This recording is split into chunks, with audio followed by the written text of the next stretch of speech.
Konishiki akebo no takano hana hakuho musashi maru kotoshiki ku Chiyo no Fuji Kita no Mi Asashoru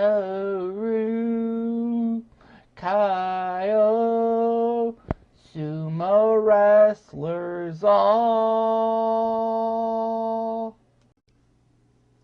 Hachiban Konishiki's interview Hayo Degabas, Jeff Sondes.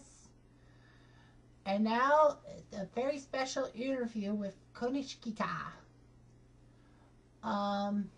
So in this video, I will show you a bit of Konishiki's interview with this famous YouTube guy by the name of Kintamayama, Kintamayama. He's on YouTube, you gotta look him up. But anyway, so what happens here is Konishiki gets interviewed in Israel by the guy, and you know, he talks about his sumo professional life and all that. I'll show you part of the interview, not all of it.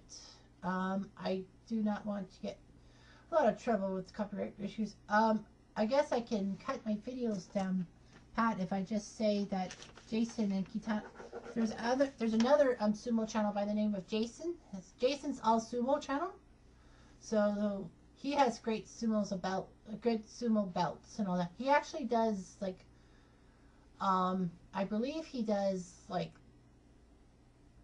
match by match, whereas Kintamayama sometimes does day 10, all of day 10, day 11. But of course, that's all the Makashira belts, all that.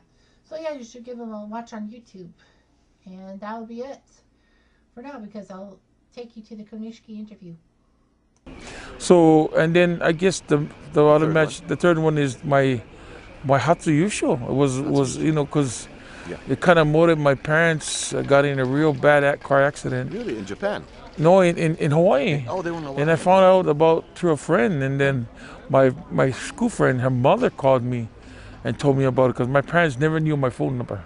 I never told my parents my number. Wow. Even till today, they don't know my number. Really? Because I didn't want them to call me because I know they would spend their money trying to pay the pay views. But I made it one of my every week to make sure I called them. Yeah. So, and during my tournament years, I never called them during the tournament. I only called them once before the tournament and called them after the tournament. I never talked to my parents during the tournament. I don't want distraction. And then so you got the news that they were injured? And got injured, and then, you know, I went home for one day, less than one day. Got there in the morning, went straight to the hospital. My mom was unconscious. You mean you flew to Hawaii? I flew to Hawaii. Really? In the middle of the basho? No, it was right before the tournament. Right before the tournament started. So like a Thursday. Okay. A Thursday before the Sunday. Yeah. Okay. So I flew in, I flew back out. I came back on the Saturday, and I was already tournament next Sunday. Yeah. And, you know, I guess it helped my parents to get big. Yeah. I guess, you know, they were with me, you know, something in the air made me do the things I did. That was your first My first Yuso. And, you know, to see them hurt, and, you know, I thought if I could do something incredible would help them. And it did. Yeah, it did, and then I'm glad it happened that way. Okay, now the H question, you know, the H word, the henka word. What do you think about henka? Would you make it illegal? Yeah, I would. Make it illegal? Right now I would. Yeah.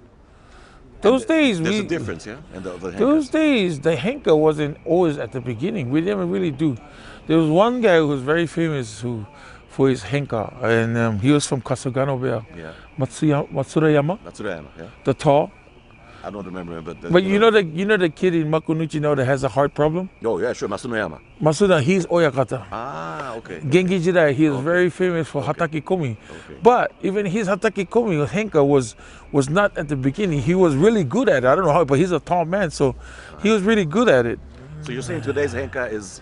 It's too not obvious. It's too obvious. It's not the guy who doing the henka's fault. Yeah. It's more the fault of the damn Who's not opponent. even looking straight, yeah. You know, because they always teach us to look and keep your chin tucked and attack. So actually, the people who do henka should have been easier for somebody like me, because I love when people henka on me. Oh yeah. When I was at my best, henka was the best thing because it makes the person lighter. When you step up and move, your body just got lighter, and all you have to do is hit them right.